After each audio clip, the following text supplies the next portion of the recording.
సత్యసాయి జిల్లా హిందూపురం పట్టణ నందు SDPI SWC member Shri Sathya Sai జిల్లా ఇన్ఛార్జ్ ఫయాజ్ బాషా ఆదేశాల మేరకు జిల్లా కమిటీ ఆధ్వర్యంలో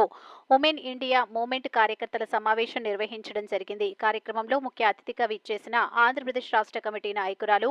నయీం ఉన్నీషా మాట్లాడుతూ దేశవ్యాప్తంగా మహిళలకు బాలికలకు రక్షణ కరువైంది మరియు హత్యలు, అత్యాచారాలు, లైంగిక వేధింపులు విపరీతంగా పెరిగిపోయాయని, రాజకీయ నాయకులు మహిళలను కేవలం ఓటు బ్యాంకుగా ఉపయోగించడం తప్ప సరైన గౌరవం ఇవ్వకుండా మరియు అన్ని రంగాల్లో భాగస్వామ్యాన్ని కల్పించకపోవడం చాలా దారుణమని, మహిళలు ఏకతాటిపై వచ్చి తమ యొక్క హక్కుల సాధనకై పోరాటం చేయాల్సిన అవసరం ఎంతైనా ఉందని తెలిపారు. ఈ కార్యక్రమంలో Social Democratic Party of India జిల్లా అధ్యక్షులు మౌలానా అంజాద్ అలీ,